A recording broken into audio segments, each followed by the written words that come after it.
Terima kasih saya ucap kepada moderator. Terima kasih kepada moderator Prof. Indah Gumilang, Setiausaha Eksekutif Asian Lecturer Community. Okey. Assalamualaikum dan salam sejahtera. Alhamdulillah, syukur saya kehadrat ilahi kerana dengan limpah rahmat dan kurnianya maka dapatlah saya berada bersama-sama dengan anda semua hadirin dan hadirat yang saya hormati sekalian, guru-guru, pendidik, pengetua, ahli akademik dan sebagainya dalam seminar international yang bertemakan the importance kepentingan psikologi for teachers to improve the quality of education. Saya apabila oleh pelajar PhD UUM Arhamdi, saya sangat berbesar hati dan teruja untuk turut serta dalam konferens antarabangsa ini. Okey, sebelum itu saya perkenalkan diri saya dahulu. Saya Dr. Nurzalinda Muhammad Ali Hanafiah, pensyarah kanan merangkap pengerusi Pasca Siswaza Pusat Pengajian Psikologi Gunaan Dasar dan Kerja Sosial Universiti Utara Malaysia. So tugas saya hari ini adalah untuk memberi ilmu sedikit saja ilmu, tetapi dengan ilmu yang sedikit ini saya harap boleh mengubah minda kita sebagai guru, sebagai seorang pendidik untuk jadi orang kata seorang guru pendidik yang baik demi untuk membantu pelajar-pelajar di Indonesia, di Malaysia dan juga sejagat. Okey, so topik saya pada hari ini adalah memahami tingkah laku manusia dalam persekitaran sosial berdasarkan perspektif biopsikososial. Biopsikososial ini adalah ringkasan daripada biologi, psikologi dan juga sosial. Sebab apa saya pilih memahami tingkah laku manusia? Manusia dalam konteks pada slot sesi ceramah saya rujuk kepada kita sendiri sebagai seorang manusia dan juga kanak-kanak ataupun pelajar murid yang kita didik. Saya merujuk kepada dua konteks kategori manusia dalam persekitaran sosial. Sebab apa? Sebab kita sebagai manusia mesti hidup dalam persekitaran sosial. Kita tidak boleh hidup bersendirian. So guru boleh beri impak yang besar kepada pelajar. Tingkah laku guru, personality guru boleh beri impak yang besar kepada pelajar. Sebab itulah saya nak orang kata membicarakan tentang tingkah laku manusia dalam persekitaran sosial berdasarkan perspektif biopsikososial. Okey, sebelum tu kita kena faham dulu so kita nak faham tentang manusia dan juga persekitaran dan apakah aspek-aspek di sekeliling manusia yang boleh mempengaruhi tingkah laku manusia. Kita nak didik pelajar jadi manusia yang baik. Itu matlamat kita. Kita nak didik pelajar, murid untuk jadi manusia yang baik, manusia yang cemerlang di masa yang akan datang. Manusia yang berfungsi, manusia yang boleh membantu manusia lain. Sebab manusia ni dia ada dua kategori, manusia yang baik dan juga manusia yang bermasalah atau quote unquote manusia yang jahat. Pilihan di tangan kita. Pilihan di tangan kita, sama ada kita nak jadi manusia yang baik ataupun manusia yang sebaliknya. So sekarang ni tugas kita sebagai seorang guru pendidik, kita nak didik pelajar kita untuk jadi manusia yang baik. Sebab apa? Sebab besar kesan jadi manusia yang baik kepada dunia sejagat. Dunia sejagat. Sebab apa? Sebab kita nak hidup dalam aman dan harmoni. Kita tidak suka kepada peperangan. Kita tak suka kepada contoh penderaan. Kita tak suka kepada pembunuhan. Kita nak create satu dunia yang aman untuk semua manusia. Sebab apa? Sebab hak manusia untuk hidup secara aman dan harmoni dalam persekitaran sosial. Sebab itulah kita kena faham tentang tingkah laku manusia dan juga konsep persekitaran sosial. Okey saya nak tunjuk rasional sebab apa kita kena faham tentang tingkah laku manusia. Kanak-kanak pun sama setiap kanak-kanak dia ada perkembangan dia, sama ada perkembangan fizikal, perkembangan psikologikal dan juga perkembangan sosial. Tiga aspek perkembangan inilah yang mempengaruhi tingkah laku kanak-kanak. Kita nak kanak-kanak tu jadi orang kata kanak-kanak orang kata boleh menerima asuhan didikan yang kita ajar. Kita nak anak-anak tu baik dan kita kalau boleh nak elok anak-anak tu jadi nakal, delinkuan dan sebagainya. So anak-anak boleh dididik daripada awal. Kalau kita nak ubah manusia dewasa susah. Macam kita manusia dewasa, nak ubah manusia yang dewasa sangat susah. So kita start daripada awal. Sebab itulah peranan guru tu sangat penting. Kena ubah daripada awal. Start dengan kanak-kanak. Sebab apa? Sebab kanak-kanak dia mudah menerima didikan. Dan kanak-kanak juga mudah terpengaruh dengan persekitaran dia. Kalau dia tengok apa orang kata, dia tengok benda yang baik, dia akan follow benda yang baik. Kalau dia tengok benda yang tidak baik, dia akan follow benda yang tidak baik. Sebab apa? Sebab dia jadikan orang-orang, individu di sekeliling dia sebagai model. Termasuklah guru. Termasuklah guru. Dan juga ibu bapa. Ibu bapa. Sebab apa? Sebab guru, ibu bapa memainkan peranan penting untuk mendidik kanak-kanak. So kita masuk dulu konsep tingkah laku manusia dan juga konsep persekitaran sosial. Sebab apa kita nak faham tentang tingkah laku manusia? Termasuklah diri kita sendiri. Kita faham tak tentang orang kata diri kita sendiri diri kita sendiri sebagai manusia banyak manusia dia suka sabotaj diri dia sendiri saya sebut sabotaj termasuklah orang kata merosakkan diri dia sendiri sepatutnya kita manusia kena faham diri kita sendiri dulu sama ada luaran dan juga dalaman kita. Dalaman itulah yang berkait dengan psikologi.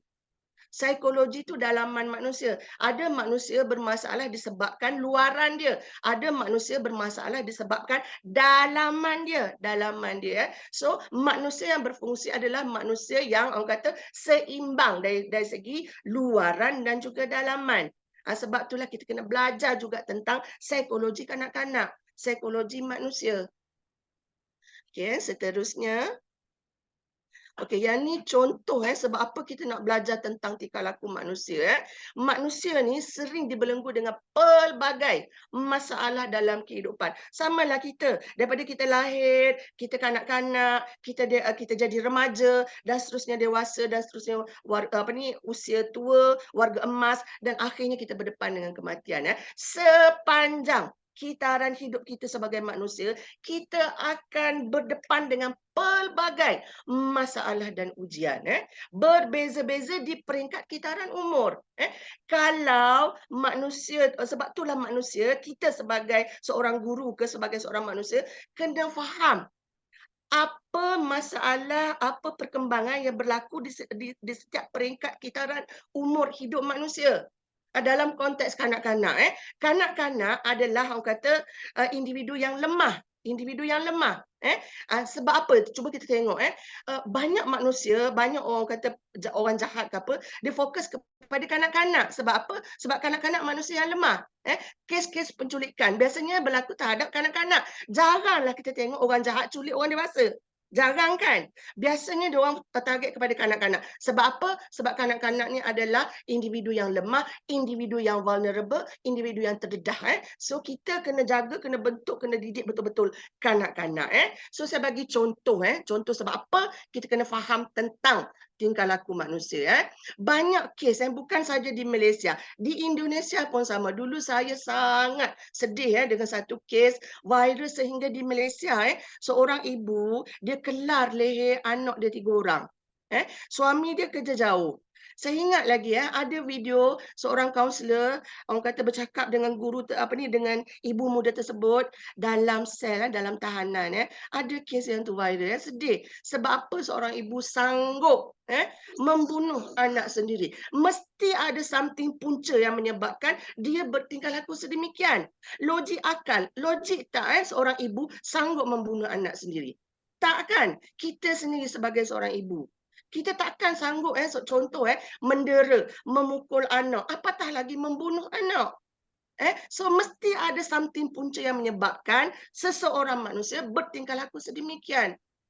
Kanak-kanak pun sama. Kena faham dalam satu kelas kanak-kanak, dalam satu sekolah, mesti ada kanak-kanak yang baik, mesti ada kanak-kanak yang bermasalah. Kanak-kanak yang bermasalah kita tak boleh tinggal. Jangan tinggal. No one left behind. Jangan tinggal kanak-kanak yang bermasalah. Kanak-kanak yang bermasalah ini perlu dibantu. Mesti ada punca yang menyebabkan dia bermasalah. Mesti ada punca. Mungkin keluarga dia tak orang kata porak-peranda, kemiskinan keluarga yang menyebabkan dia jadi orang kata kanak-kanak yang nakal, ponteng sekolah dan sebagainya. Mesti ada punca. Sebab tu seorang guru kena tahu punca. Kena tahu sedikit sebanyak ilmu tentang tingkah laku, psikologi kanak-kanak dan sebagainya. Ini contoh kes-kes yang berlaku di Malaysia. Seorang pelajar perempuan berumur 13 tahun, dia kecewa. Sebab apa? Sebab mak ayah dia letak target yang sangat tinggi. Saya rasa setiap ibu bapa memang macam tu. Kita nak anak kita berjaya. Kita nak anak kita cemerlang. Kita nak anak kita masuk universiti, dapat kerja yang baik dan sebagainya. Bila desakan tu terlalu tinggi, harapan, expectation ibu bapa terlalu tinggi, anak-anak ada kala dia akan stres. Dia akan depres, murung. Dia akan sakit mental. Sakit dalaman dia sakit. Psikologikal dia sakit. Psikologikal kita tak nampak. Kalau luaran, fizikal kita nampak. Kita nampak jelas di mata kasar. Fizikal manusia macam mana. Rupa dia macam mana. Rambut dia macam mana. Mata dia macam mana. Kalau dalaman, psikologikal dia, kita tak nampak. Dia bermasalah, dia sedih, dia stres, dia murung. Kita tak tahu. Kita sebagai guru, kita tak tahu. Tiba-tiba saja bunuh diri. So yang ni yang kita nak tahu. Apa masalah dalaman dia. Yang ni contoh di Malaysia. Dia expectation ayah dia terlalu tinggi. Pelajar ni tak dapat nombor 1 saja. So ayah dia kecewa. Ayah dia tak nak bercakap dengan dia. So bila ayah dia tak bercakap dengan dia, dia ambil keputusan untuk gantung diri dia. So nampak tak macam mana reaksi ibu bapa boleh beri kesan, impak kepada anak-anak, kepada pelajar. So anak tu buat keputusan untuk bunuh diri. Yang kedua, sampai sekarang ayah tu kesal, menangis tak suka. Sebab apa? Sebab anak dia bunuh diri. Yang kedua, seorang ibu muda mengelar alih anaknya yang berumur 2 tahun. Sebab apa? Sebab stres juga.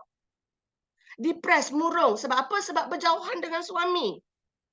Berjauhan dengan suami. So dia stres. Jaga anak-anak. Besarkan anak-anak seorang diri. So dia ambil keputusan untuk kelar bunuh anak dia sendiri. Yang ketiga, seorang anak bunuh kedua ibu bapa yang tidak mahu beri duit untuk beli dadah. Yang ni kes-kes yang berlaku di Malaysia. Seterusnya, seorang bapa merogol anak OKU selepas kematian ibu tiri. So kita pelik sebab apa manusia pilih untuk buat tingkah laku yang tidak elok terhadap manusia lain. Sebab apa? Mesti ada punca. Yang tu yang kita nak belajar. Seorang suami pukul isteri tanpa belas kasihan sehingga koma dan meninggal dunia. Yang ni semua kes berlaku di Malaysia. Seorang pengasuh dera bayi, hempas bayi ke lantai sehingga tengkorak bayi retak. Sebab apa? Sebab bayi kuat menangis tau. Kalau kita tak faham perkembangan seorang bayi dari segi fizikal, psikologikal dan juga sosial dia, kita akan stres. Sebab apa? Sebab bayi memang kuat menangis. Itu cara dia berinteraksi dengan persekitaran dia. Dengan cara menangis. Sebab apa? Sebab dia tak pandai bercakap. Bayi mana pandai bercakap? So cara dia bercakap berinteraksi adalah dengan menangis. Mesti ada apa-apa yang menyebabkan bayi itu menangis.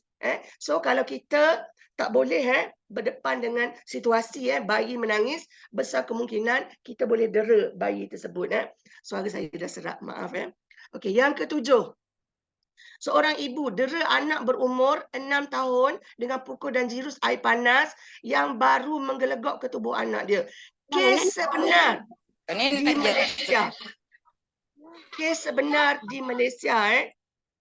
Kes ni berlaku pada tahun 2014. Seorang ibu Anak dia saya rasa kanak-kanak umur 6 tahun. Saya rasa kanak-kanak ni nakal. Kanak-kanak memang nakal. Memang nakal. Sebab apa? Sebab dunia dia adalah bermain. Dunia kanak-kanak adalah bermain. Waktu tu dia tengah hendak meneroka dunia. Hendak meneroka dunia. So kanak-kanak memang kuat bermain. So dia mungkin tingkah laku dia sangat nakal. So mak ni dia rebus satu periuk air sehingga menggelegak dan curah air yang menggelegak tersebut ke tubuh budak ni. Anak dia sendiri. Sehingga bawa kepada kematian. Sejam kanak-kanak ni menangis. Sejam kanak-kanak ni menangis dan juga merintih. Ada dengar suara tak? Saya ada share lagu. Ada tak? Ada. Ada. Dengan Puan Dokter dengar jelas Dokter, jelas. Okey. Pelan-pelan aja. Okey. Sekarang ni kita nak fikir rasional. Sebab apa seorang mak sanggup bertingkah laku sedemikian, bunuh anak sendiri?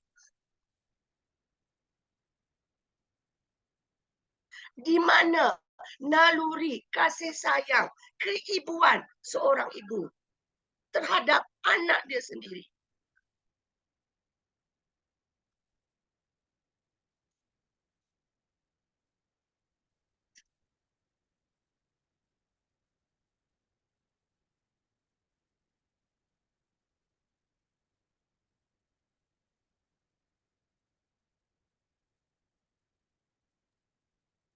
Oh, Puan, bisa dilanjut.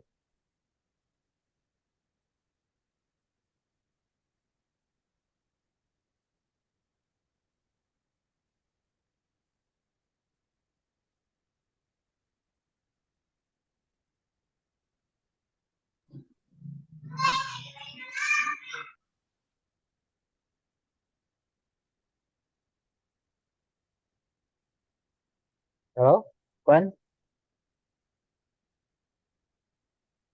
Boleh dilanjut, Puan? Bu Habibah? Iya, Prof. Puan Linda, sinyalnya atau gimana nih? Itu sebetulnya Puan Dokter Nursalinda lagi putar video, Prof. Oh, lagi putar. Musik, ada musik, Prof. Oh, baik.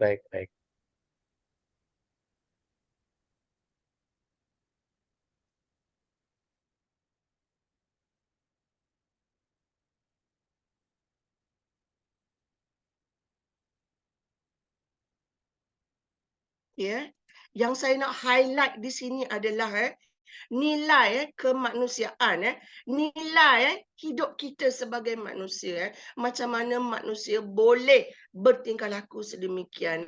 Sebab itulah sekarang kita nak bentuk kanak-kanak manusia start daripada awal. Peranan anda sebagai guru tu besar. Sebab kita nak didik manusia untuk jadi manusia yang baik. Manusia yang baik. Elak perkara-perkara yang negatif. Kita nak didik seorang manusia. So ada punca kenapa manusia bertingkah laku sedemikian. Kanak-kanak pun sama. Sebab apa dia nakal? Mesti ada punca yang menyebabkan kanak-kanak tersebut nakal. Kanak-kanak ada pertumbuhan, dari segi pertumbuhan perkembangan dia, ada yang cepat, ada yang lambat. Yang tu guru kena faham juga. Sebab apa? Sebab pertumbuhan perkembangan manusia tak sama.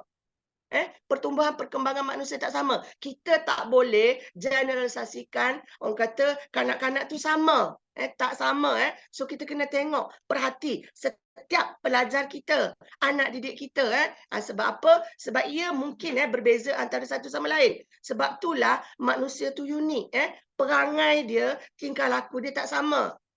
So punca-punca kenapa manusia bertingkah laku sedemikian, ada kala orang kata dia berpunca daripada genetik ataupun keturunan ataupun mungkin juga dipengaruhi oleh persekitaran. Dia ada satu konsep nature lawan nurture. Nature lawan nurture. Genetik lawan persekitaran.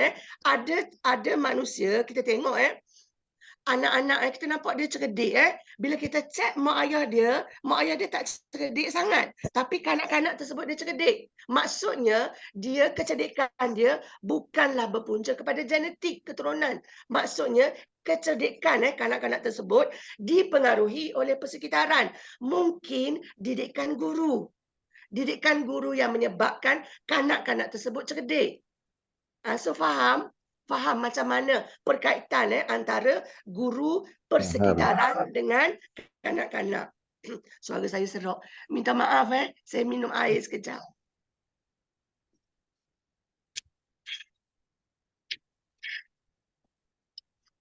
Ya, sebab itulah orang kata memahami, faham tentang tingkah laku manusia penting. Sebab apa? Sebab kita nak teroka apa punca, apa dimensi yang boleh mempengaruhi tingkah laku manusia. Kalau dia tu seorang manusia yang baik, sebab apa dia tu boleh jadi manusia yang baik? Apa yang menyebabkan dia jadi manusia yang baik? Mungkin sebab didikan guru dia. Didikan guru dia menyebabkan dia jadi manusia yang baik. So tujuan utama dia adalah untuk beri ilmu pengetahuan kepada anda dan seterusnya bantu kita sendiri untuk buat keputusan dan juga selesaikan masalah-masalah yang dihadapi oleh sama ada kita sendiri ataupun pelajar kita ataupun pelajar, anak murid kita, anak-anak kita. Setiap perkembangan, peringkat perkembangan manusia, dia ada cabaran, dia ada ujian, dia ada perkembangan yang berbeza-beza. Yang tu kita kena faham. Bila kita faham, kita tahu, kita boleh bersedia. Macam saya tahu saya kaji tentang pertumbuhan perkembangan manusia. So saya tahu anak saya peringkat sekarang apa yang akan terjadi kepada dia. Peringkat umur seterusnya apa yang akan terjadi kepada dia. So saya bersedia. Contoh remaja. Remaja masih lagi dikategorikan sebagai kanak-kanak. Kalau di Malaysia 18 tahun ke bawah adalah kanak-kanak ikut akta di Malaysia.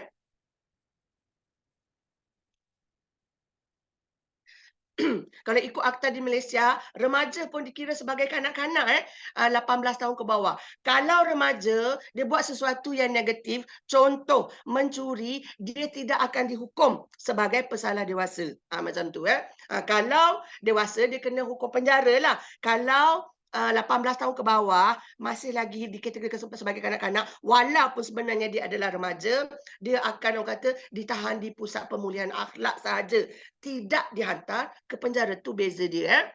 So kita nak tahu setiap peringkat kitaran hidup manusia dia ada cabaran, dia ada tahap perkembangan dia dan dia ada ujian dia. Banyak ujian. Peringkat remaja tu utamanya, remaja adalah orang kata peringkat umur yang paling bergelora, paling banyak cabaran kepada ibu bapa dan juga guru. Orang kata zaman yang penuh dengan storm and stress, ribut dan gelora. Remaja pada tahap peringkat umur dia suka memberontak. Dia suka memberontak dan dia lebih dari segi perkembangan dia sangat mementingkan penampilan fizikal dia. Sebab apa? Sebab peringkat remaja dia mengalami pertumbuhan perkembangan fizikal yang sangat pesat. Pada zaman remaja, suara dia berubah, bulu mula tumbuh, jerawat mula muncul di pipi, perubahan fizikal dia. Perubahan fizikal.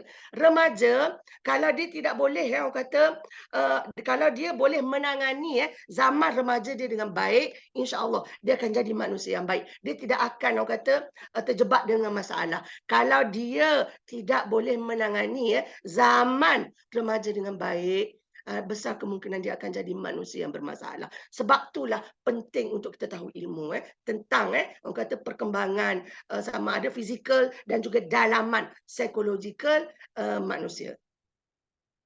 Okey, seterusnya. Okey, sebab tu penting saya sebut tadi So ada teori orang kata yang menyebabkan orang kata mempengaruhi tingkah laku manusia sebab orang dah buat kajian, ahli-ahli sarjana dia dah buat kajian ada teori yang mendasari yang menyebabkan manusia bertingkah laku sedemikian. Contoh manusia dia bermasalah mungkin disebabkan oleh fizikal dia luaran dia ataupun dalaman dia ataupun persekitaran sosial dia.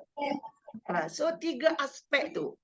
3 aspek, 3 teori, 3 dimensi yang menyebabkan orang kata yang boleh mempengaruhi tingkah laku manusia. So ada 3 teori asas yang mempengaruhi tingkah laku manusia. So teori itu adalah teori biologi, teori psikologi dan juga teori sosiologi. So gabungan ketiga-tiga teori ini yang kita panggil sebagai perspektif biopsikososial.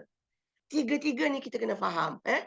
Kalau kita nak fokus kepada psikologi saja tidak boleh. Dia kena fokus, kena faham tentang tiga-tiga elemen. Tiga-tiga teori ni, tiga-tiga dimensi ni. Biologi, psikologi dan juga sosiologi. Sebab apa? Sebab ketiga-tiga ni boleh mempengaruhi tingkah laku manusia. Termasuklah kanak-kanak, remaja, dewasa, orang tua.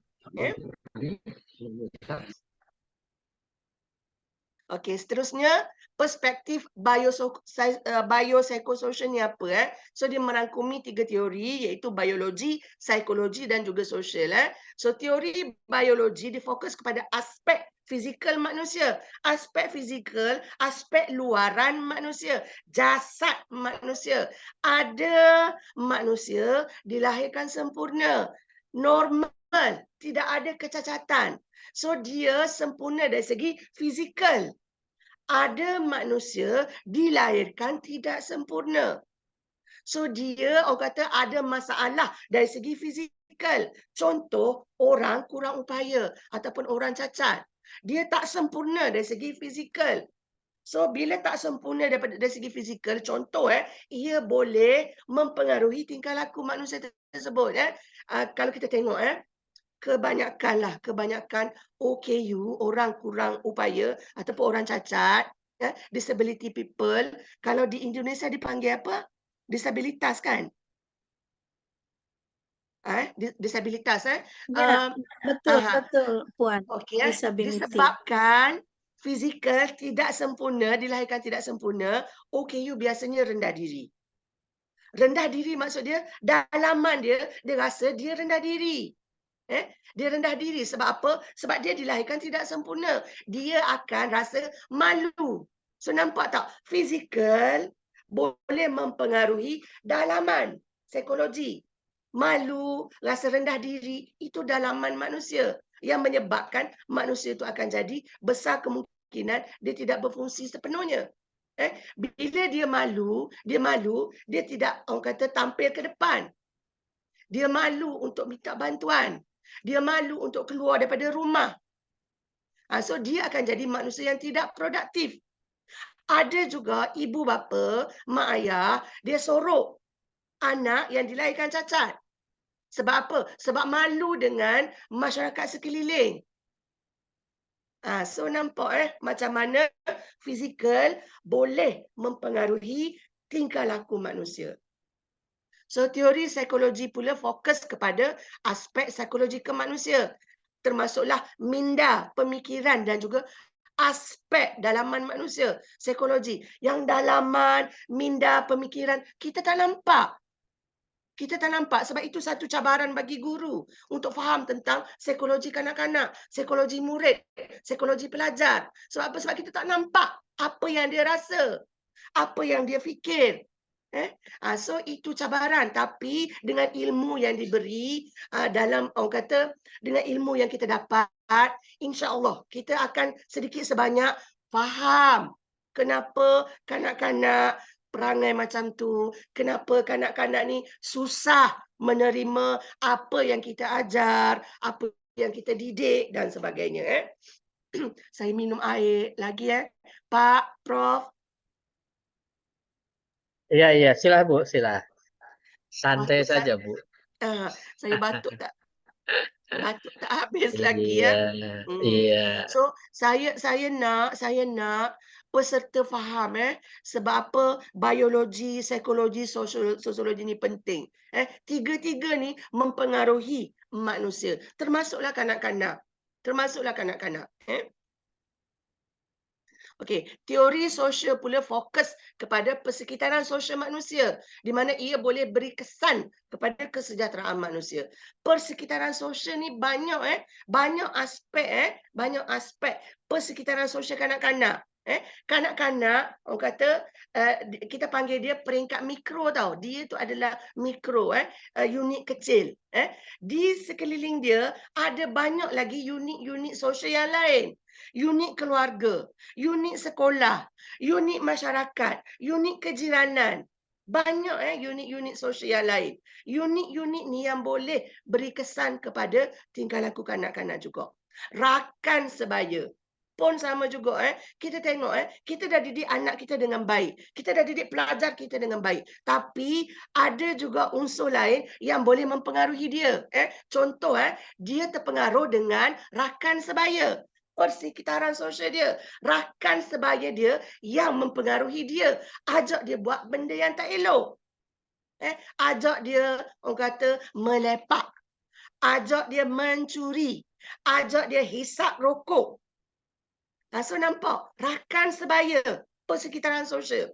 Ada juga kanak-kanak dia hidup dalam persekitaran sosial yang tidak baik. Kejiranan dia tu banyak penagih dadah. Kejiranan dia tu banyak penagih dadah.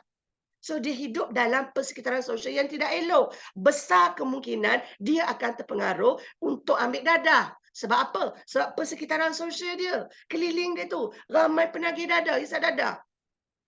Sebab itulah 3 elemen teori ni penting. 3 teori tu kita kena belajar.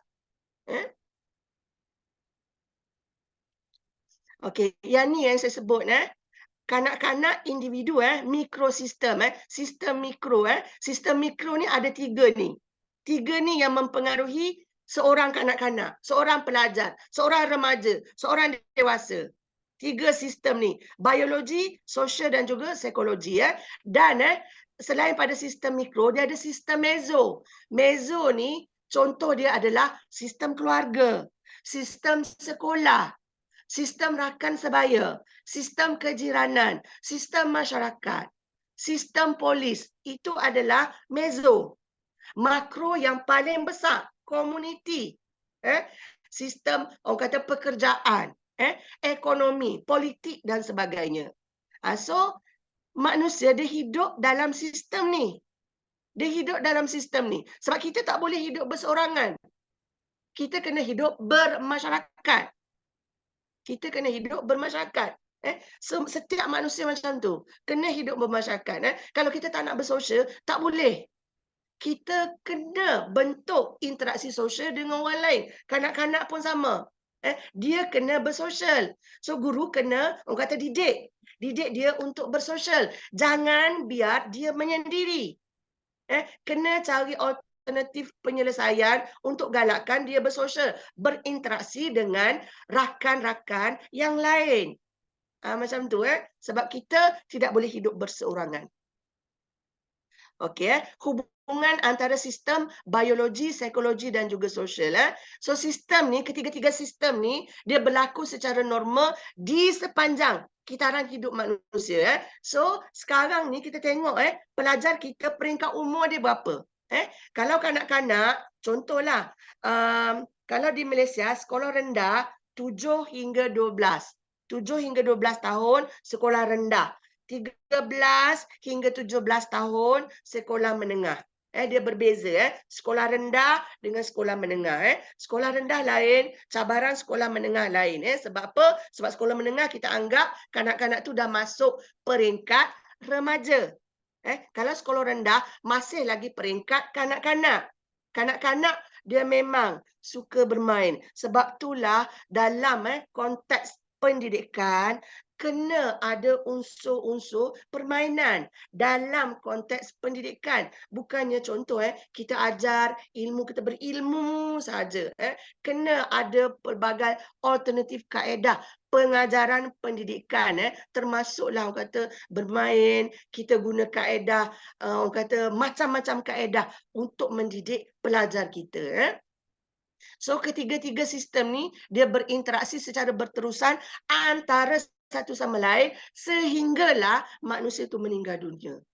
Benda tiga-tiga ni akan berterusan sepanjang kitaran hidup manusia. Sama juga peringkat umur kita sekarang, peringkat dewasa. So kita ada sistem biologi, psikologi dan sosial kita sendiri. Kalau biologi, kalau peringkat orang kata lewat dewasa lah. Umur saya 48 tahun. Dan orang kata lewat dewasa lah, nak menuju kepada usia tua. So dari segi biologi mengalami perubahan fizikal. Perubahan fizikal yang saya alami adalah rambut saya akan mula tumbuh uban. Itu biologi. Lepas tu saya punya metabolisme menurun. Sebab itulah kita nampak orang dewasa susah nak kuruskan badan. Sebab apa? Sebab metabolisme dia menurun. Dari segi biologi dia memang menurun. So bila menurun, dia buat macam mana? Ada kala nak turun berat badan tu sangat susah. Kemarin Prof Indah share lagu yang obesity tu kan. So saya tertarik juga sebab apa? Sebab ada kala kita jangan tengok luaran saja manusia. Ada kala dalaman tu memainkan peranan penting juga sebab ada setengah orang dia suka tengok luaran. Dia nak suami dia cantik, dia nak isteri dia cantik tapi dalaman dia tengok ketak kan. Yang penting orang kata seimbang dari segi luaran dan juga dalaman So, apa kesan kepada kita sebagai seorang guru? Guru kena tahu apakah peristiwa penting yang biasanya berlaku sepanjang kitaran hidup manusia ni. Setiap sistem ni, apa peristiwa penting, apa perubahan yang berlaku. Contoh saya bagi tahu tadi remaja dia mengalami pertumbuhan fizikal yang sangat pesat. Waktu itulah tumbuh jerawat, lepas tu dia ketinggian dia meningkat, lepas tu kalau bagi perempuan dia akan tumbuh macam-macam. Bagi lelaki pun sama. So benda tu boleh memberi kesan kepada remaja tersebut. Kalau dia mengalami obesiti peringkat remaja, satu masalah juga. Sebab dia akan rasa rendah diri. Kanak-kanak lain, remaja lain akan, orang kata, ejek dia. Sebab apa? Sebab obesiti, gemuk. Kanak-kanak juga cenderung untuk diejek dan dibuli. Sebab apa? Sebab remaja sangat mementingkan penampilan fizikal. Kita akan sanggup buat apa saja untuk pastikan kita ni cantik pada zaman remaja. Sebab apa? Sebab peringkat yang seterusnya awal dewasa, dia mula nak cari kasih sayang, pertemanan. Dia nak cari orang kata boyfriend, girlfriend dan sebagainya. Itu peringkat pertumbuhan perkembangan manusia. So, selain itu, guru juga mesti memahami bagaimana setiap sistem ni mempengaruhi apa yang berlaku kepada sistem-sistem lain. Saya cuma risau, bayangkan kalau kanak-kanak tersebut dibesarkan dalam konteks keluarga yang bermasalah. Keluarga yang orang kata tidak tahu beza antara baik, buruk, betul, salah dalam kelakuan manusia. Keluarga, contohlah keluarga yang mencuri. Besar kemungkinan kalau ibu bapa mencuri, anak dia akan dididik dengan apa? Besar kemungkinan akan terpengaruh dengan mak ayah yang mencuri. Sebab tu yang kita risau. Sebab itulah kita kena didik kanak-kanak sejak daripada awal untuk jadi manusia yang baik. Supaya dia tidak terjebak untuk orang kata terlibat dengan orang kata tingkah laku yang negatif. So kitaran hidup manusia dia start dengan kelahiran sehinggalah kepada kematian. Akan berlaku banyak peristiwa-peristiwa penting sepanjang perkembangan norma manusia. Norma manusia contoh kita start dengan bayi. Lepas tu start umur 6 bulan, 4 bulan, bayi akan mula merangkak. Mula-mula meniarap dulu, lepas tu merangkak dan akhirnya berjalan. Kalau kanak-kanak bayi start umur 12, 13 tahun, 14 tahun, dia sepatutnya dah mula nak berjalan. Kalau 3 tahun tak boleh berjalan lagi, maksud dia perkembangan dia tidak normal. Ibu bapa kena pantau yang tu. Ada juga anak-anak 4 tahun, 3 tahun, 5 tahun tak boleh bercakap lagi. So perkembangan dia tidak normal. Mesti ada sesuatu, orang kata punca yang menyebabkan perkembangan dia tidak normal. Sebab tu kita kena tahu apa peristiwa penting yang akan berlaku di peringkat kitaran hidup manusia. Kalau anak saya bagi contoh anak saya 5 tahun tak boleh bercakap lagi.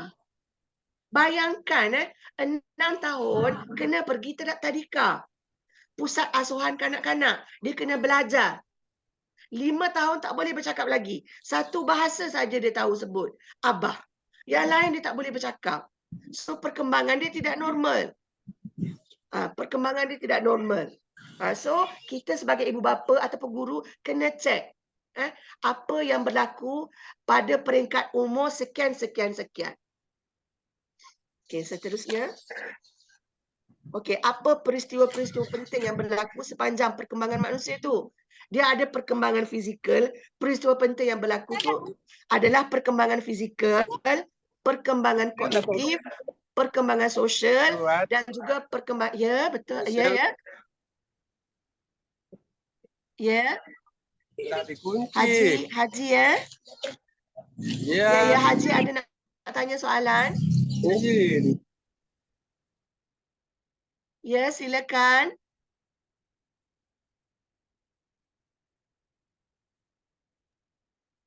Ya, Dr. sila Habibah. lanjut. Ya, sila lanjut, dokter. Sila lanjut. Oh, bukan tanya soalan Tak, dokter. Mungkin Okey. ada sistemnya dia terganggu, dokter. Sila, dok. So, Siap. peristiwa penting yang berlaku dalam perkembangan manusia termasuklah perkembangan fizikal, perkembangan kognitif, perkembangan sosial dan juga perkembangan personality dan juga pembelajaran. Ini peristiwa penting yang berlaku setiap perkembangan manusia. So saya nak fokus kepada perkembangan sosial pada zaman kanak-kanak pada zaman kanak-kanak. So satu aspek penting, konsep sosialisasi. Sosialisasi adalah proses pembelajaran anak-anak. So ini adalah proses kanak-kanak dia dapat pengetahuan tentang bahasa, nilai, etika, peraturan, tingkah laku, jangkaan sosial serta semua maklumat yang dia perlu untuk berinteraksi, bergaul dan juga berkembang sebagai seorang manusia dalam sebuah masyarakat. Itu adalah proses sosialisasi. Biasanya ejen sosialisasi, ejen didikan adalah ibu bapa dan juga guru. Ejen sosialisasi terpenting dalam konteks hidup kanak-kanak adalah ibu bapa dan juga guru. So proses pembelajaran sosial ni berlaku berterusan sepanjang kehidupan. Dan dia start dengan zaman kanak-kanak dan kanak-kanak perlu bersosial, berinteraksi dengan kanak-kanak yang lain. So daripada kecil, daripada kanak-kanak juga, kanak-kanak akan belajar tentang tingkah laku yang diterima dan juga sebalik dia. So ibu bapa kena didik daripada awal supaya anak-anak tu tahu beza antara baik, buruk, betul, salah dalam tingkah laku dia. Supaya dia tidak cenderung untuk pilih jadi ataupun jadi manusia yang tidak baik. Macam tu So persekitaran keluarga ni memainkan peranan penting dalam membentuk mendidik anak-anak. So persekitaran keluarga ni termasuklah orang kata individu-individu yang ada dalam keluarga tersebut. Siapa yang berfungsi dalam keluarga, struktur keluarga ada biasanya bapa cari nafkah, ibu urus rumah tangga di rumah. Tapi zaman sekarang adakala bapa seorang bekerja tidak cukup. Adakala ibu pun turut bekerja. So peranan kefungsian keluarga berubah. Adakala ibu susah nak pantau anak-anak. So dia perlu orang kata dia hantar anak dia ke rumah asuhan ataupun dia hantar anak dia dijaga oleh orang lain dan sebagainya. So keluarga memainkan peranan penting untuk membentuk, mendidik anak-anak.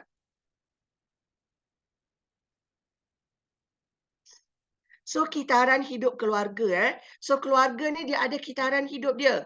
Dia start dengan berpisah daripada keluarga asal, kita ada keluarga luas dan keluarga extended, keluarga nuklear dan keluarga extended.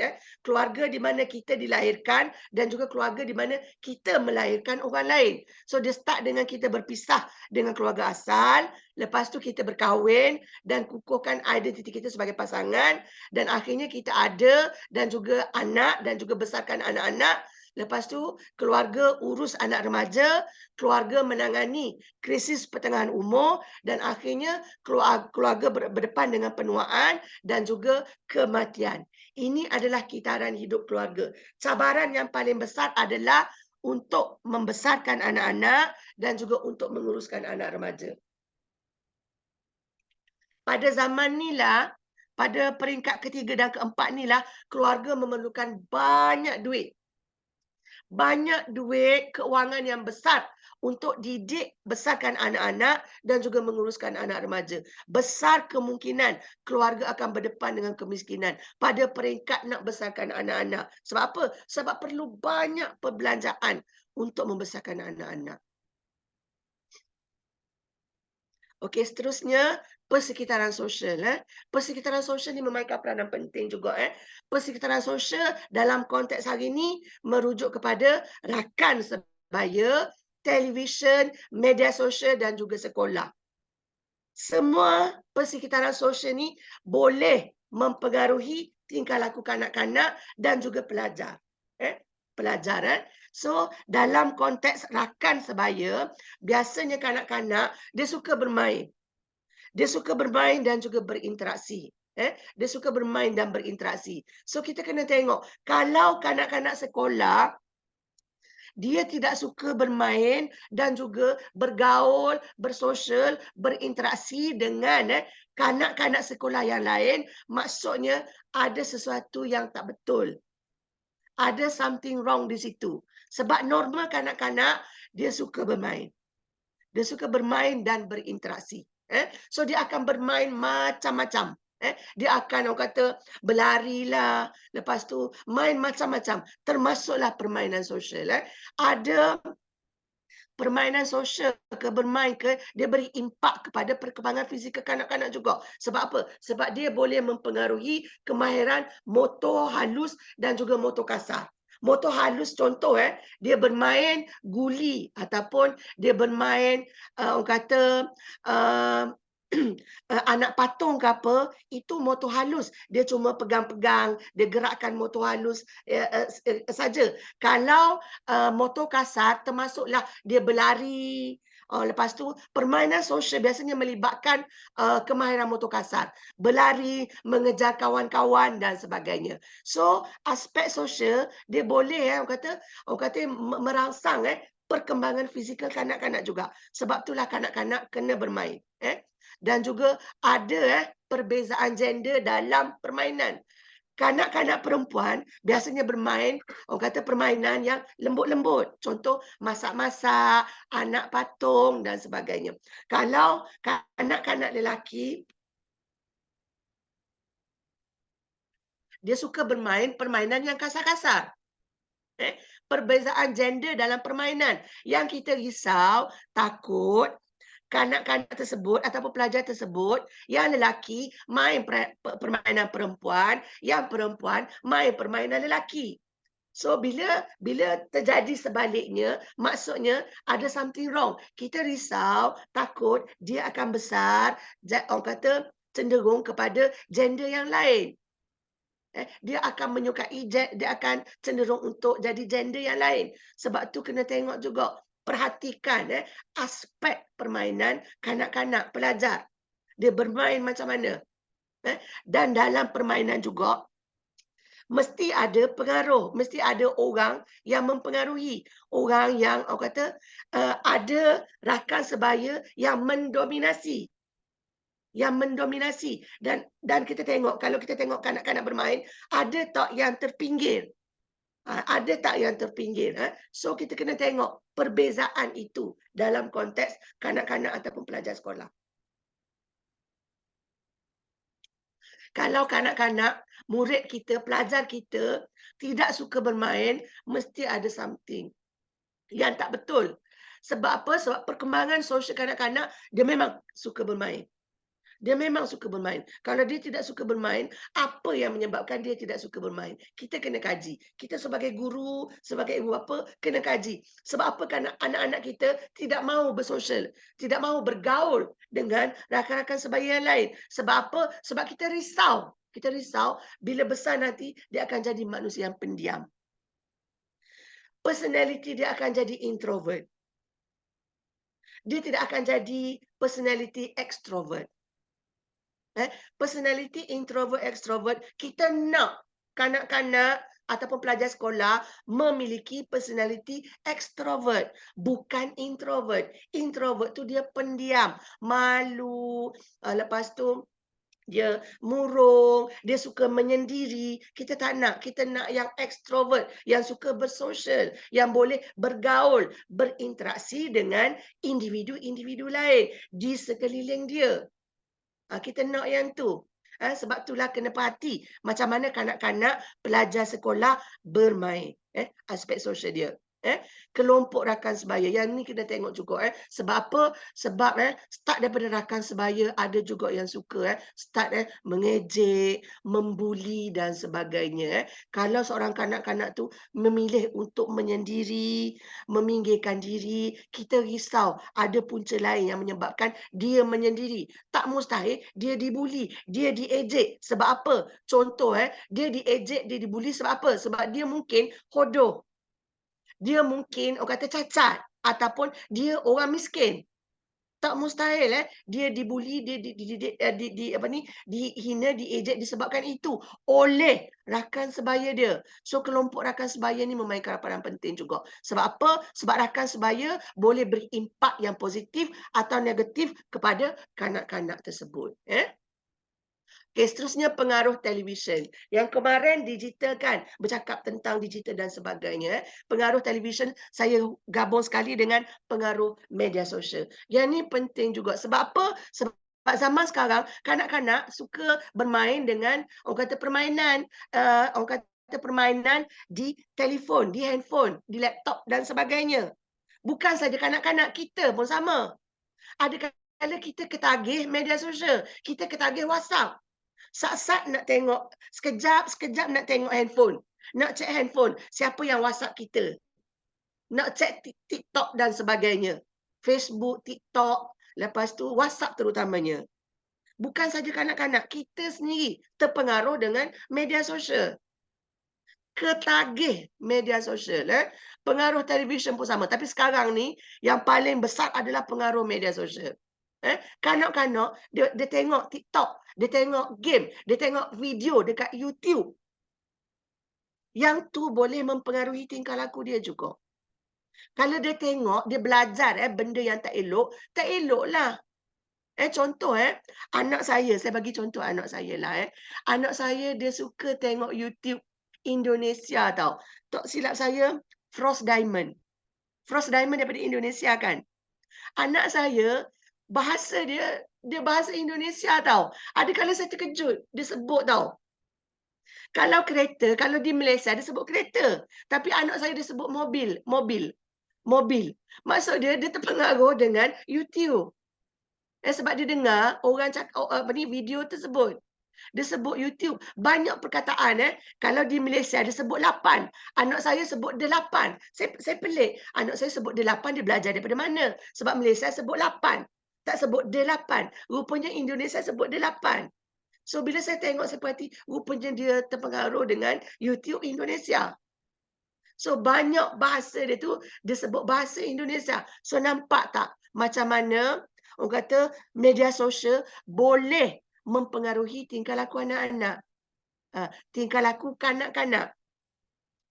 So yang ni pun kita kena pantau. Kena pantau juga pengaruh televisyen dan juga pengaruh media sosial. Sebab apa? Sebab kanak-kanak belajar daripada persekitaran dia, belajar daripada tingkah laku orang dewasa. Dia tengok tingkah laku ibu bapa, dia tengok tingkah laku guru. Dia tengok tingkah laku guru. Saya sebut persekitaran sosial, persekitaran sekolah.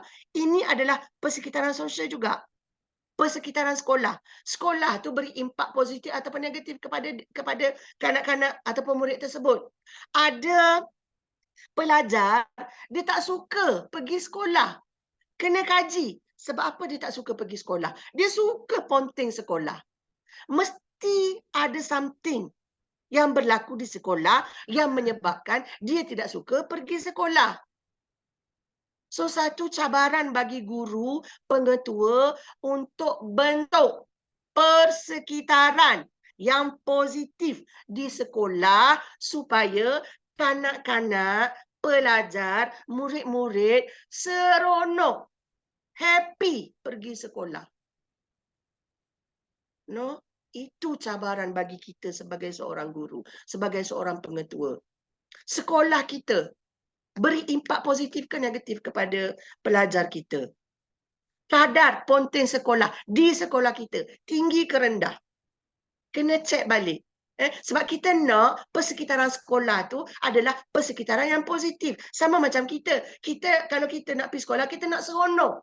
Ada murid dia takut pergi sekolah sebab apa? Sebab guru. Guru garang. Guru garang. Guru terlalu, orang kata garang. Mengajar garang. Mengajar sangat garang. So, bahaya tau. Dia boleh menyebabkan pelajar tersebut tidak suka hadir ke sekolah. Sebab itulah impak guru tu besar. Guru beri kesan yang penting kepada kehidupan pelajar. Impak guru. Saya bagi contoh. Semua dalam conference ni saya rasa semua pernah bersekolah. Sama ada peringkat sekolah tadika, sekolah rendah, sekolah menengah ataupun peringkat universiti dan sebagainya lah. Semua daripada kita pernah bersekolah. Kita flashback balik zaman sekolah kita. Adakah zaman sekolah kita seronok ataupun tak seronok? Seronok ke tak seronok? Saya bagi tahu terus terang. Zaman sekolah menengah saya, ada yang seronok, ada yang tak seronok. Sebab apa? Salah satu yang tak seronok adalah guru. Punca dia adalah guru. Ada guru di sekolah yang terlalu garang. Terlalu garang. Saya bagi tahu, ramai ada pelajar sanggup berhenti sekolah, pindah sekolah lain disebabkan guru tersebut. Saya sebutlah guru matematik tingkatan 1. Guru matematik tingkatan 1. Sangat garang. Dia nak mengajar sesuatu yang susah. Matematik. Matematik bukan senang. So, kalau dia mengajar dengan cara garang-garang, marah-marah, macam mana pelajar nak faham? Benda yang susah. Kalau dia ajar dalam konteks marah-marah. Bayangkan, dia suruh hantar, dia ajar, dia suruh kita buat latihan dalam masa 5 minit. Kena hantar buku. Kalau hantar lewat, dia akan ambil buku kita, dia akan lempar. Dia akan lempar ke bawah. Bayangkan tindakan dia menyebabkan kita, pelajar kecil hati. Kalau saya sedih. Kalau saya kecil hati. Buku latihan matematik saya tak pernah ditanda oleh guru matematik tersebut. Sebab apa? Sebab saya lambat. Saya lambat buat pengiraan matematik. Saya lambat. So, tak pernah ditanda oleh guru tersebut. Sebab saya lambat hantar. So, nampak. So, saya tak suka guru tersebut. Sebab apa? Sebab dia guna pendekatan negatif. Pendekatan negatif. Marah dalam didikan dia terhadap orang kata pelajar. So, sebab itulah guru ni memainkan peranan penting. Saya nak peserta, hadirin hadirat, guru-guru yang ada dalam conference ni berubah. Sebab kita boleh berubah. Kita manusia boleh berubah. Pilihan di tangan kita untuk jadi guru yang positif, guru yang orang kata positif ataupun guru yang negatif. Satu lagi adalah persekitaran sekolah yang efektif. So, pengetua kena cek balik. Kena cek balik persekitaran sekolah kita. Ada tak kanak-kanak lain, pelajar sekolah lain yang membuli pelajar yang lain? Ada tak orang kata geng dan sebagainya, benda-benda yang negatif berlaku di sekolah kita? Yang negatif tu yang kita kena selesaikan. Satu cabaran bagi kita untuk selesaikan orang kata benda-benda yang negatif. Sebab apa? Sebab kita nak create persekitaran sekolah yang aman, harmoni, yang positif kepada pelajar sekolah. Okey, seterusnya. Okey, peranan guru ataupun pendidik. So, selepas apa yang saya sebut, saya ajar dan sebagainya, kita sebagai seorang guru kena faham tingkah laku pelajar.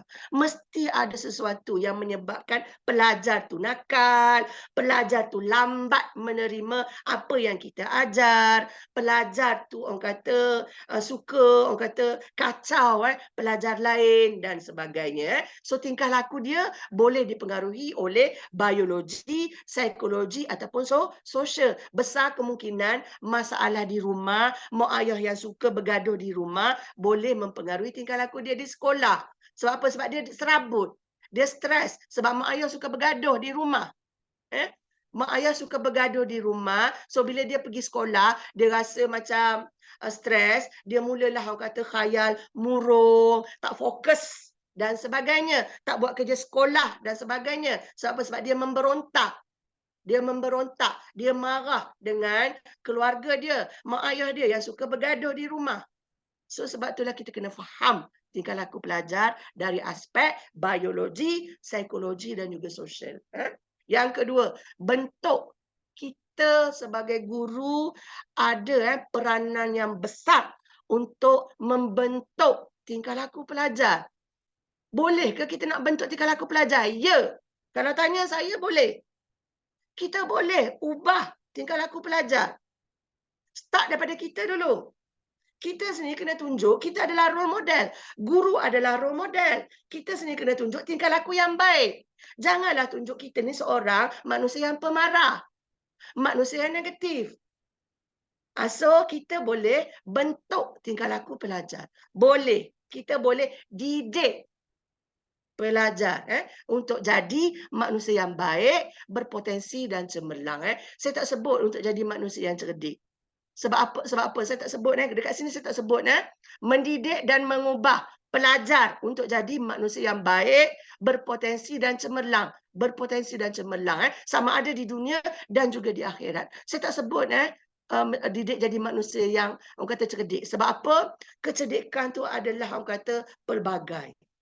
Ada orang dia cerdik dalam konteks pendidikan, so dia boleh masuk universiti. Ada pelajar dia kurang dalam konteks akademik. Orang ajar macam mana pun dia tak boleh. Memang sebab apa? Sebab fizikal dia memang tak boleh. Otak dia memang tak boleh nak terima banyak-banyak. So kita kena faham, fizikal dia memang tak boleh. Kemampuan otak, kemampuan belajar dia tak boleh. So mesti ada potensi-potensi lain. Sebab kecerdikan tu pelbagai, multiple intelligence. Ada orang cerdik dalam konteks nyanyian. Ada orang cerdik dalam konteks orang kata hubungan dia dengan orang lain. Interpersonal. So bila hubungan interpersonal dia sangat bagus, dia boleh jadi seorang guru. Sebab seorang guru dia kena orang kata hubungan interpersonal dia kena bagus. Hubungan dia dengan orang lain sebab dia nak bercakap. Dia nak bercakap kepada khalayak ramai, murid dia, pelajar dia. So kesimpulan dia, peranan guru tu sangat besar. Peranan guru sangat besar. Sebab apa? Sebab anda boleh beri impak kepada kehidupan pelajar. Sama ada positif ataupun negatif. Impak boleh beri kesan kepada kehidupan pelajar sama ada positif ataupun negatif. Bagi saya, anda guru adalah superhero. Superhero tau. Peranan anda tu besar. Dan ni seolah-olah macam penyelamat tau. Penyelamat selain pada ibu bapa selain pada ibu bapa, guru beri impak yang besar kepada pelajar So anda sebenarnya adalah superhero. So superhero apa yang kita nak jadi? Kita sendiri yang putuskan kita nak jadi superhero yang macam mana. Adalah sama macam Batman ke, Spiderman ke, Iron Man ke, Superman. Kita ni peranan kita sebagai guru kita ni adalah superhero peranan kita sangat besar dan anda sebenarnya adalah yang kata manusia yang hebat. So bila tanya saya which superhero are you, saya akan minta anda untuk jadi be yourself. Jadilah diri anda sendiri. Tunjukkanlah diri anda yang sebenar. Jangan hipokrit. Tapi kita boleh ubah tau. Ubah tingkah laku kita. Daripada yang ada negatif, personality yang negatif kepada personality yang positif. Yang penting kita jadi diri kita sendiri. Jangan hipokrit. Jangan hipokrit. Kita jadi diri kita sendiri. So, pilihan di tangan kita sendiri sama ada hendak jadi guru yang positif ataupun guru yang negatif. Macam yang saya sebut tadi, guru matematik tersebut memang beri impak yang besar. Guru tersebut telah meninggal tau. Bila meninggal, sekarang kita ada grup dalam Facebook tau. Bila kawan-kawan yang lain bagi tahu guru tersebut telah meninggal, saya tengok jarang pelajar-pelajar, alumni yang orang kata ucap, orang kata takziah, kenang guru tersebut. Tetapi ada seorang guru, dia memang beri guru yang positif, dia memang pelajar sekolah suka dekat dia sebab dia adalah guru yang baik, guru yang positif. Dia sakit tau, kanser. So kami alumni, bekas pelajar sekolah menengah tersebut, collect duit tau. Collect duit sehingga dapat lebih kurang dalam 50,000, kami serah kepada guru tersebut. Kami serah kepada guru tersebut. Guru yang positif.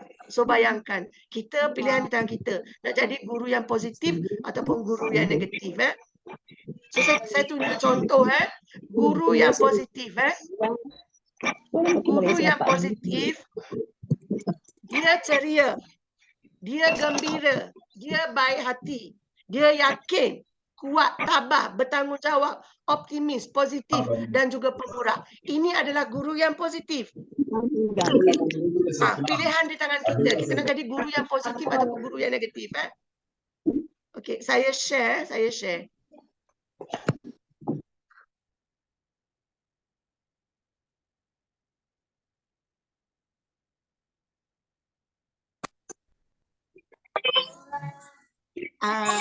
Dr. Habibah, ada dengar bunyi ke? Ada ke? Belum lagi bunyinya, Puan. Oh, tak ada doktor, tak ada bunyi Oh, tak ada. doktor. Gambar saja Oh, adanya. tak ada bunyi. Oh, tak ada bunyi. Saya rasa mungkin saya tak tahu nak share kot. Sekejap. Boleh di-share ke saya biar saya yang bantu, Puan. Prof Indah boleh buka? Di ini ya, bentar saya buka dulu. Ada saya Saya kirimkan Pak Prof Indah semalam Ya, Bu. Okey, saya materi stop, Puan Dr. Saya stop. Nursalinda. Ya, stop Okey, screen saya dulu. stop. Okey.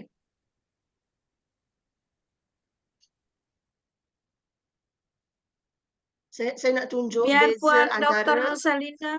Oke. beza Puan Dr. antara guru yang positif dengan guru yang negatif. Sebab saya nak guru berubah daripada sekarang. Sebab apa? Sebab anda beri impak yang besar kepada pelajar-pelajar di sekolah. Adakala kita tak sedar impak kita terhadap manusia lain.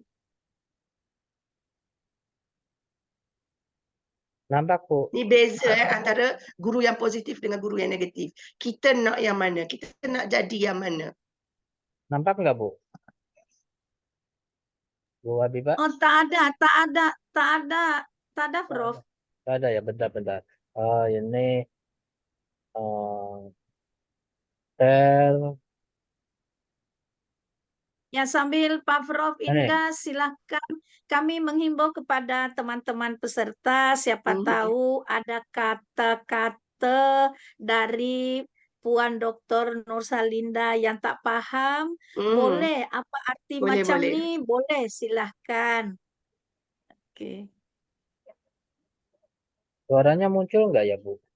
Tak ada. Tak ada ya. Ini udah full tuh volumenya. Ini udah full.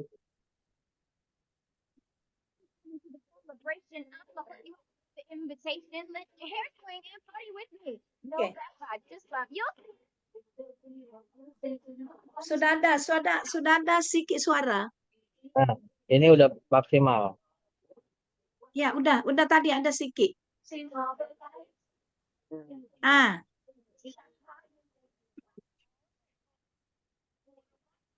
tak ada lagi.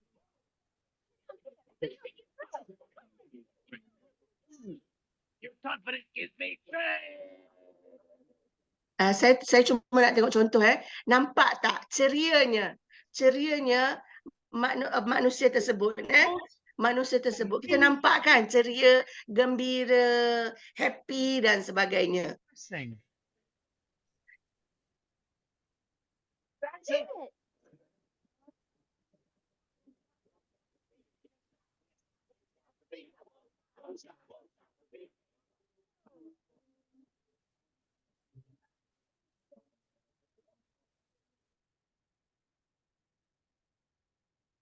Dia masih kalau saya tak dengar suara tapi saya akan sebut. Saya cuma nak peserta tengok beza antara positif dengan negatif. Beza antara positif dengan negatif. Positif, ceria, gembira, baik hati, happy. Setiap manusia kita nak hidup happy kan. Semua manusia tujuan hidup dia adalah untuk orang kata mencari kebahagiaan sama ada di dunia ataupun di orang kata di akhirat. Okey. Slide seterusnya Prof. Guru yang negatif. Ini adalah ciri-ciri guru yang positif. Yang ni guru yang negatif. Guru yang negatif. So ciri-ciri dia apa? Pasif. Dia tak aktif. Murung, rendah diri, ragu-ragu, pemarah. Ada tak dalam diri kita sebagai seorang guru, kita suka marah murid kita. Kita suka marah pelajar kita. Itu adalah negatif tau. Pemarah adalah negatif. Betul tak? Dari segi logik akal kita. Pemarah, positif ke negatif? Negatif kan? Sebab itulah ciri-ciri negatif yang ada dalam diri kita, kalau boleh, kita kena buang. Kita kena minimalkan. Kalau tak boleh buang, minimalkan. Kurangkan ciri-ciri yang negatif yang ada dalam diri kita. Sebab apa? Sebab benda yang negatif tu tak elok. Sama juga pelajar kita. Kita nak pelajar kita positif ke negatif? Positif kan? Pelajar kita happy, pelajar kita orang kata ceria, pelajar kita orang kata positif, baik hati, pemurah, beradab, bersopan santun dengan guru. Bukannya kita nak pelajar tu orang kata suka lawan cakap guru. Tidak orang kata kurang ajar, tidak bersopan santun. So, sebab itulah start daripada kanak-kanak, dia start daripada kita juga. Dia start daripada diri kita juga. Sebab itulah kita sebagai manusia dewasa, sebab tu saya kata manusia tu termasuklah kita dan juga kanak-kanak pelajar sekolah. Kena flashback balik. Refleksi balik diri kita. Ada tak yang negatif dalam diri kita? Kalau ada, usaha untuk buang. Sebab apa? Sebab manusia tak sempurna. Manusia tak sempurna. Guru pun tak sempurna. Saya sendiri tak sempurna. Kan? Tapi saya minimalkan apa yang negatif yang ada dalam diri saya. Sebab itulah bila pelajar-pelajar saya, dia nilai saya, kebanyakannya nilai saya, Dr. Nursalinda sebagai lecturer yang baik. Saya bukan nak puji diri sendiri tau. Saya bukan nak puji diri sendiri. Arham dia ada kat situ. Tak tahulah Arham dia ada kat situ. Saya jadi saksi doktor. Saya saksinya dokter orang baik. So nampak. Ia start daripada diri kita tau. Kita boleh ubah manusia lain. Bila saya baca penilaian student terhadap saya, sebab UUM dia ada penilaian pelajar terhadap lecturer, ada seorang student tu dia tulis, doktor seorang yang baik, saya berharap saya pun boleh jadi baik macam doktor. So nampak tak impak kita? Bila kita baik, orang pun jadikan kita sebagai role model. Dia pun nak diri dia jadi baik sama macam kita. So ingat no change in you unless you change. Kalau kita tak nak berubah, so tidak akan ada perubahan. Kalau kita berubah, kita manusia yang positif, manusia yang baik-baik, insya-Allah manusia yang kita didik yang seterusnya, anak-anak kita, pelajar kita, insya-Allah akan jadi manusia yang baik-baik. Dia start daripada kita sebagai seorang guru. Dan saya memang hormat. Bagi saya, anda guru-guru yang ada di Indonesia adalah manusia yang hebat. Sebab apa? Sebab anda berkorban. Berkorban diri sendiri, umpama sebatang lilin sanggup orang kata orang kata sanggup berkorban diri sendiri demi untuk menerangi hidup orang lain. So peranan anda sangat besar. Peranan anda sangat besar. Dan anda sendiri kena confident, kena yakin yang kita guru ada peranan yang besar untuk didik pelajar kita. Sekian, wabillahi taufiq wal hidayah. Assalamualaikum warahmatullahi wabarakatuh. Waalaikumsalam. Wah, very Waalaikumsalam interesting ini. warahmatullahi wabarakatuh. Panjang lebar, Iya, sangat berbobot sekali nih Puan materinya. iya, Wah, iya. saya juga bukan seorang guru tapi enak dengernya. Silakan. Mungkin ada yang dari Bapak Ibu yang akan mau bertanya, silakan. Di sini ada yang angkat tangan. Siapa nih tadi? Pak Ibu, Panet, Bapak atau Ibu nih Panese ini? Angkat tangan mau bertanya, Siapa? silakan. Pak siapa Prof? Panisi. Pak Ngurisan. Ayo, Pak Pangurisan silakan. Oke. Kak Kerasa. Oh, Saya. Ibu Haji Fanse. sebentar, siapa dulu nih? Pak Ibu Haji Fanse, Ibu Haji Fanse dia kan mau Oh, Ibu Haja Pansai dulu, silakan Ibu. Iya. Oke. Tadi sebenarnya saya salah pencet, tetapi saya mulai itu mengingat tadi konsep tingkah laku manusia dan konsep persekitaran sosial. Alhamdulillah sudah jelas dan Iya, bahkan ada juga yang di ini termasuk katanya ada juga itu yang motorik kasar dan motorik halusnya itu perempuan kebanyakan motorik halusnya yang berfungsi dengan akan tetapi kalau laki-laki kasarnya. Nah, apabila kita misalnya mendapatkan laki-laki yang mendefinisikan permain itu yang sering permainan yang dimainkan oleh perempuan dan begitu juga sebaliknya kita sebagai seorang guru apa yang harus kita lakukan apabila mendapatkan anak seperti itu. Terima kasih Pak. Baik, terima kasih. Mau langsung dijawab, Puan? Oke, saya jawab. Langsung aja. Kita risau sebab kesan dia akan, pelajar tersebut akan mengalami kecelaruan identiti tau. Kecelaruan identiti kita risau dia akan membesar jadi orang kata kita sebutlah di dunia ni ada manusia yang orang kata berkelakuan perempuan kalau di Malaysia disebut pondan di Malaysia disebut pondan. Kalau di Indonesia sudah pasti disebut apa? Waria dokter. Kan sebab itu adalah kecelaruan identiti tau. Kecelaruan identiti dia besar kemungkinan dia berpunca daripada zaman kanak-kanak lah. Ada anak-anak mak dia anak lelaki tapi mak dia anak perempuan, dia bagi anak dia pakai baju perempuan. So anak itu akan mengalami kecelaruan identiti. Yang macam soalan tadi, macam mana kalau kanak-kanak ni dia suka main, orang kata permainan yang berbeza. Sepatutnya kalau lelaki dia main permainan kasar, kalau perempuan dia main permainan yang lembut-lembut kan. Kita kena pantau, kita kena tengok tak salah untuk main, contohlah kalau saya nak main tembak-tembak, tak salah. Tak salah, boleh. Cuma kita kena pantau. Kita kena pantau supaya dia taklah selamanya cenderung kepada lelaki, permainan lelaki. Biasanya dia akan habis. Selepas pada kanak-kanak, dia akan pergi kepada remaja pula. Dia akan stop permainan tu. Zaman remaja dia tak suka dah bermain. Tak ada lah nak kejar-kejar, main orang kata guli-guli zaman remaja, tidak ada. Kan sebab remaja dia akan suka orang kata contoh dia suka dengan muzik, nyanyian, TikTok dan sebagainya. Dia lebih kepada rakan sebaya.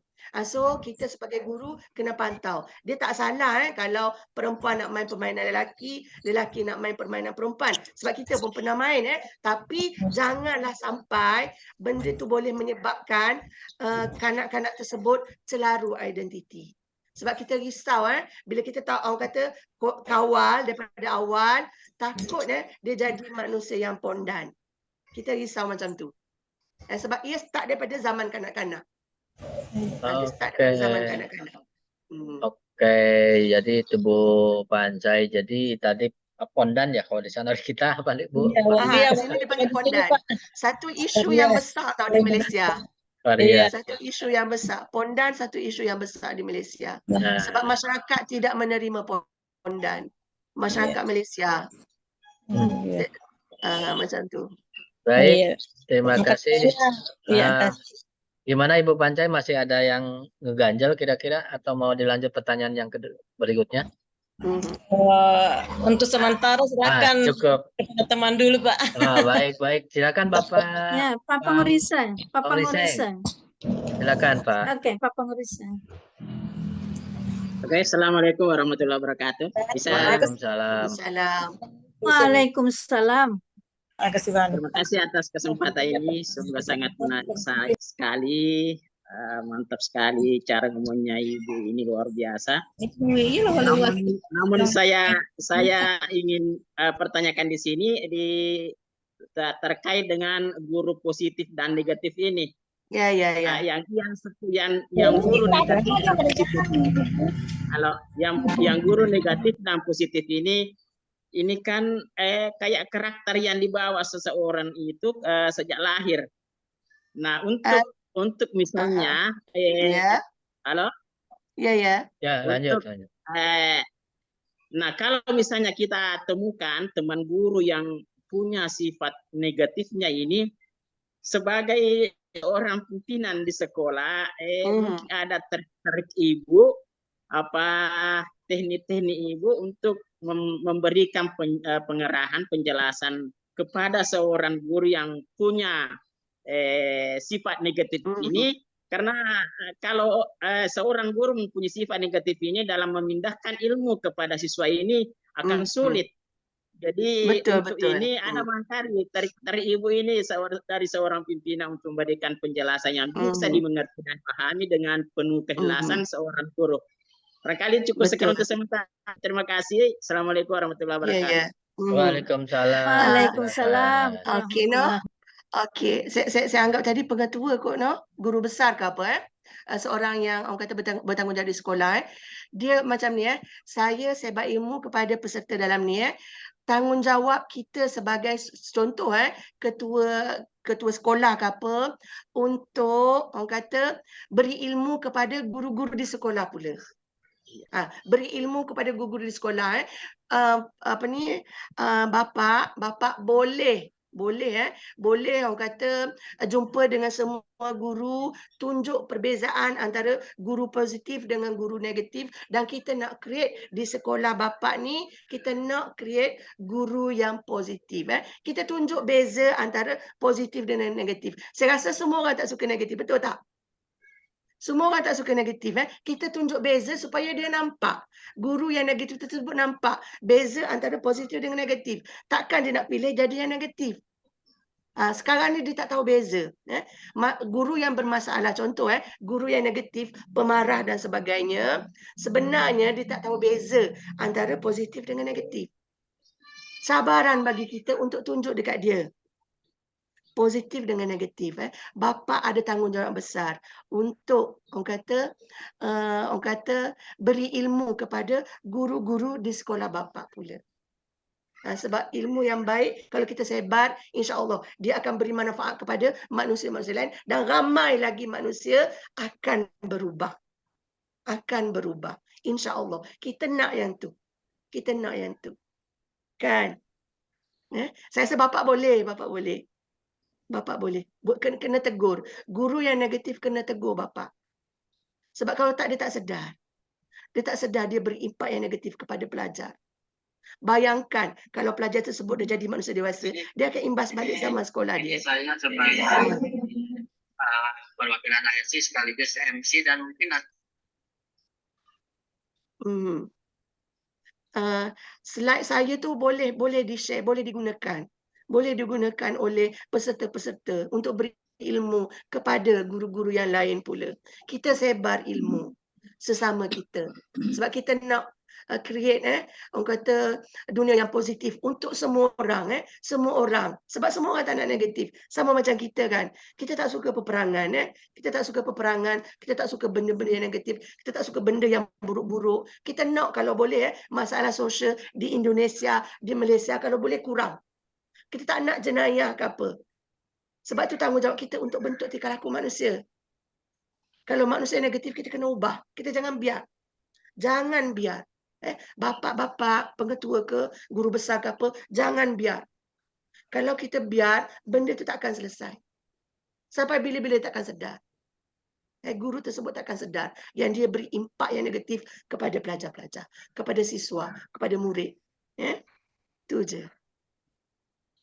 Baik. Sudah sangat jelas nih Pak Ngursing ya jawaban dari atau penjelasan dari Puan Nursalinda ini. Silakan. Jadi masih bisa dengan cara-cara yang ya istilahnya walaupun tadi dibilang di bawah sejak lahir itu bisalah diperbaiki ya dengan cara sedikit demi sedikit. Silakan ada yang manusia lain. Boleh berubah. Guru boleh berubah. Betul. Terima Kita pun kasih boleh banyak berubah atas penjelasannya. Baik, sama-sama. Terima kasih katanya Bu. Silakan yang lain yang akan mau tanyakan lagi, masih ada waktu. Ya, assalamualaikum warahmatullahi wabarakatuh. Waalaikumsalam. Silakan Ibu Waalaikumsalam. Rihastri. Dari mana Ibu? Terima kasih Bapak-bapak. Saya Ibu Hesti panggilannya dari Makassar. Oh, Makassar. Silakan Bu. Begini, terima kasih sebelumnya Ibu tadi atas materi yang disampaikan. Tetapi kita kadang sebagai guru, ini lagi musim adanya perundungan atau bullying ya Pak ya Ibu. Nah itu kadang guru sendiri tidak menyadari bahwa kita tuh sudah melakukan pembulingan atau perundungan terhadap anak didik kita. Nah mungkin itu yang perlu diberi garis besar para pendidik, kita sebagai pendidik ya, itu warning kepada guru-guru apa saja hal yang bisa membuat kita sebetulnya sudah melakukan perundungan kepada anak-anak didik kita. Begitu Ibu, terima kasih. Assalamualaikum warahmatullahi Saya akan tambah nanti, tunggu besok, ya kan?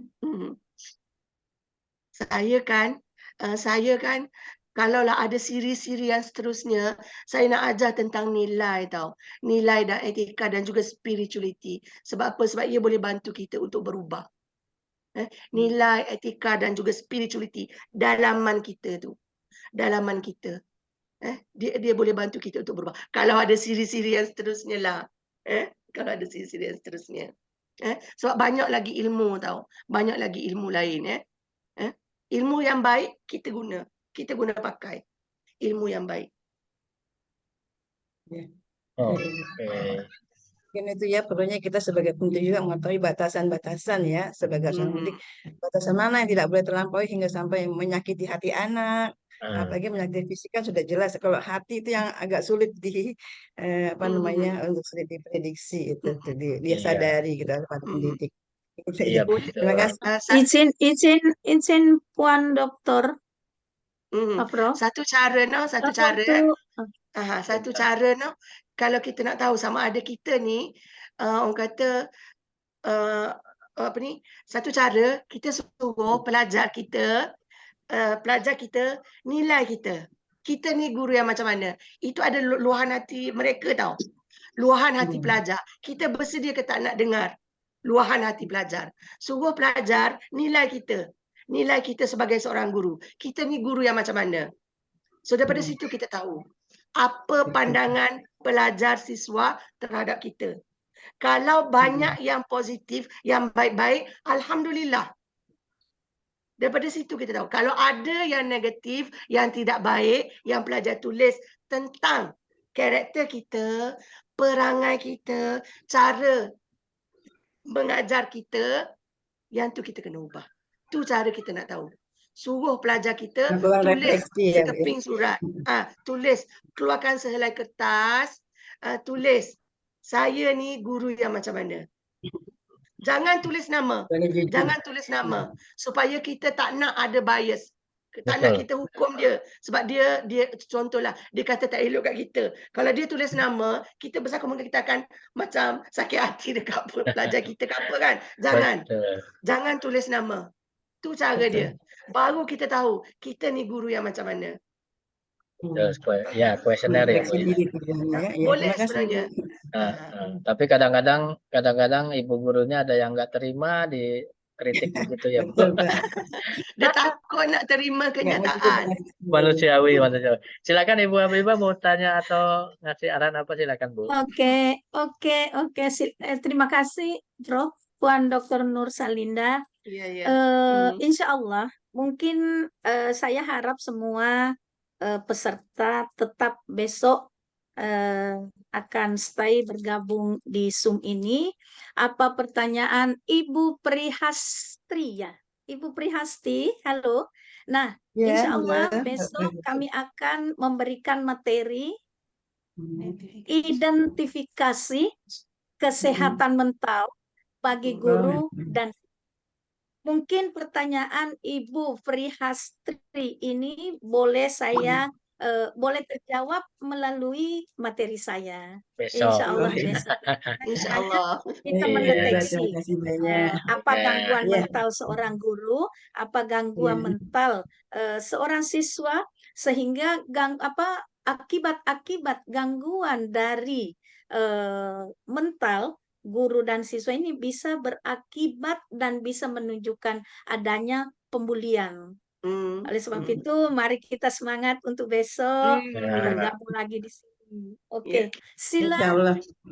Terima Ibu kasih. Insya Allah. Puan Dr. Nur Salinda. Terima kasih Pak Dokter. Ya, ya. Saya rasa semua peserta faham kan apa yang saya ajar, apa yang saya share. Kalau ada yang tak faham, boleh tanya lagi supaya kita boleh yang kata cari penyelesaian dan juga fikir apa yang terbaik demi untuk membentuk orang kata persekitaran sekolah yang baik, demi untuk membentuk persekitaran sosial yang baik untuk manusia yang kita didik. InsyaAllah. Saya rasa daripada saya rasanya setakat ni saja. Prof Indah, Dr. Siti, Habibah, ada lagi ke yang lain? Oke. Oke, baik. Terima kasih Puan Nur Salinda atas materinya yang sangat luar biasa, sangat bermanfaat buat kami, ibu-ibu, bapak-bapak, dan saya pribadi. Mudah-mudahan ilmu yang Ibu sampaikan, sharekan akan bermanfaat dan membuat Ibu menjadi tambah sehat ya Bu ya. Baik, karena waktulah yang Pak Prof Indah. Kenapa Bu? Sedikit Prof. Oh ya silakan Bu. Atas nama seluruh peserta buat Puan Dr. Nur Salinda, ini WA masuk ke saya materi yang disampaikan Ibu Puan Dr. Nur Salinda sangat memuaskan. Kemudian cara penyampaiannya luar biasa. Andaikan saya Ibu Doktor ini ujian FIFA, saya selaku penguji, maka bukan lagi minor correction, tapi no correction, dokter. Luar biasa. Masya Allah. Terima kasih sangat Dr. Nur Salinda. Semoga ilmu yang di-share bermanfaat dan diberikan kesehatan dan amal yang berlipat ganda. Terima kasih sangat. Amin. Kembali ke Pak Prof Indah. Baik, Ibu, terima kasih. Ibu Ketua Panitia Pelaksana, Bu Habibah, terima kasih. Ibu Halinda. Baik, kita sampai di penghujung acara untuk hari ini. Kita ketemu lagi esok sama lusa, dan 2 hari lagi. Saya mungkin akan memandu lagi, insya Allah besok mudah-mudahan. Terima kasih buat semuanya. Baik, kita sama-sama lip untuk kita. Karena pembicara dari Malaysia, saya akan coba putarkan refreshing sambil teman-teman, bapak-bapak, ibu-ibu untuk sama-sama kita lip karena acara udah selesai. Saya akan putarkan lagu yang berjudul Semalam di Malaysia ya Bu Habibah.